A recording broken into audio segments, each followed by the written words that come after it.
의와 불의의 기준인 법이 변화되는 것이 또 하나의 큰 마지막 때의 징조이죠. 법이란 게 무엇입니까? 한 나라의 의와 불의를 규정하는 거잖아요. 기준이잖아요. 그 사회가 제시하는 의, 옳음의 자체가 그냥 바뀌어버리는 거예요. 다 의롭게 하려고 하면 다 하나님 앞에서 범죄자가 되는 타락한 시대, 타락한 세상이 바로 징조인 것입니다. 여러분, 한 나라에 그래서 법이라는 것이 너무너무 중요한 거예요. 법이 정해진다. 그 나라의 정체성이 규정되는 것입니다. 그래서 법을 아무렇게나 만들면 안 되죠. 왜요? 기준 자체가 바뀌는 것이기 때문에. 국회의원을 우리가 선출하는데 국회의원이 바로 법을 만드는 사람들, 입법자입니다. 로어 메이커.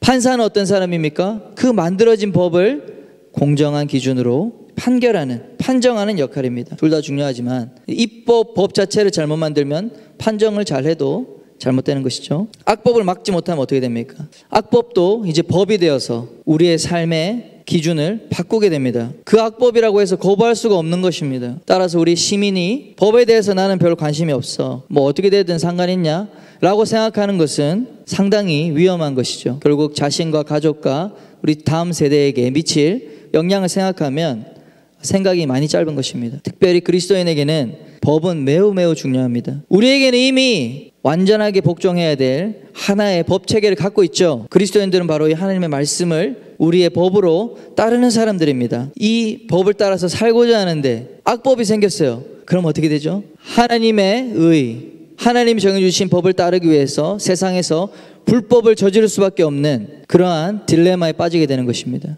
그래서 어떻게 해요? 악법을 만들어지기 전에 잘 막는 것이 우리의 양심을 위해서, 우리의 신앙을 위해서 좋은 것이죠. 근데 우리가 여러분 잠든 사이에 법이 바뀌었습니다. 지금 대한민국에 입법 예고된 대표적인 많은 악법들이 있지만 대표적인 악법 두 가지가 있는데 여러분 차별금지법과 낙태법입니다. 여러분 차별금지법은 단순히 동성애자 차별과 혐오를 하지 말도록 금지하자, 소수자들을 차별하지 못하게 보호하자, 이런 법이 아닙니다. 이 사회가 어떻게 구성되어 있습니까? 남녀라고 하는 양성의 기준으로 사회가 질서가 잡혀 있습니다. 아빠와 엄마, 남자와 여자, 남탕, 여탕, 남자 화장실, 여자 화장실, 모든 운동도 남자 선수, 여자 선수 다 다르죠. 이 사회의 질서를, 이 남자와 여자라고 하는 이 기준으로 세워진 사회 질서를 동성애를 비롯한 다양한 성별의 기준, 50가지 이상의 성별을 만들어서 사회적 성이다, 우리가 인식하는 그런 성이다, 이렇게 만들어서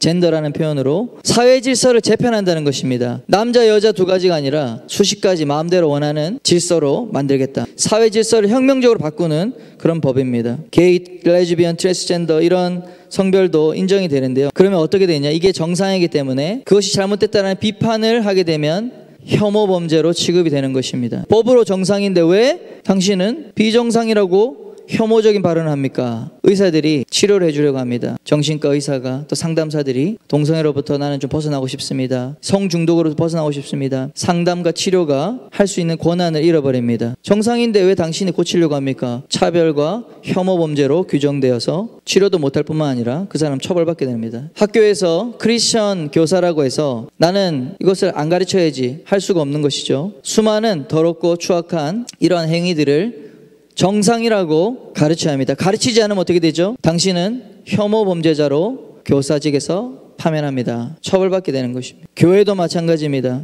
하나님이 정하시는 그건 불법입니다. 그건 더러운 일입니다. 음란한 일입니다. 하나님이 정한다는 말도 할 수 없는 것입니다. 왜요? 혐오 범죄로 처벌받기 때문에 그렇습니다. 결국 이 차별금지법이라고 하는 법의 칼 끝은 어디를 향하고 있느냐? 동성애를 혐오스러운 죄로 규정하고 있는 성경을 향해서 칼 끝이 가 있습니다. 궁극적으로는 성경을 혐오 문서로 규정하고 성경을 뜯어내거나 그 부분을 성경을 폐지시키는 것이 차별금지법의 궁극적인 목적입니다. 표현의 자유와 학문의 자유, 종교의 자유가 심각하게 훼손시키는 그러한 악법입니다. 우리가 이것을 잘 알고 그리스도인들이 일어나 목소리를 내야겠습니다. 낙태법도 두말할 것이 없죠. 태중의 아이, 산모의 생명의 문제가 없이도 아무 이유 없이 사회경제적 이유로 내가 좀 애를 놓으면 키우기 힘들겠다, 그러면 낙태할 수 있는 겁니다. 합법적으로. 태중에 있는 아이의 생명을 죽이는 것이죠. 악법입니다. 여러분, 예수님이 오셨을 때 메시아가 태어나는 것을 두려워했던 이 헤롯 왕이 2살 이하의 아이들을 학살했습니다. 제노사이드. 여러분, 그 이야기 아시죠? 얼마나 끔찍합니까? 그 이야기 들을 때. 그때 왜 일어났습니까? 모세 때에도 바로 왕이 히브리족 인구를 힘을 약화시키기 위해서 남아들, 태어나는 남자아이들은 죽여라. 이집트에 큰 울음 소리가 있었죠. 근데 지금 여러분, 대한민국에 하루에 약 3,000명의 아이가 낙태로 죽어가고 있습니다. 우리가 이 사실을 위해서 좀 이 민족을 대신하여 회개해야 될 줄 믿습니다. 이 법이 통과되면 더 많아지겠죠. 더 자유로워지겠죠. 여러분, 6주만 지나도 심장 뛰는 소리가 들립니다. 그리고 3개월이면 이미 눈, 코, 입 다 있고요. 팔다리가 다 있습니다. 내장이 다 형성되어 있는데 그런 태아를 의료 폐기물 취급해서 다 찢어서 버려버리는 그런 끔찍한 우리 태아 살인 행위가 더욱 가속화될 것입니다. 주님께서 이 불의를 보고 가만히 두지 않을 것이라 저는 믿습니다. 사랑하는 여러분, 우리가 이 기준을 세우는 일을 위해서 기도하고 행동해야 합니다. 이 기준점이 바뀌지 않도록, 무너지지 않도록 한국교회와 그리스도인들이 감당하기를 여러분 축원합니다.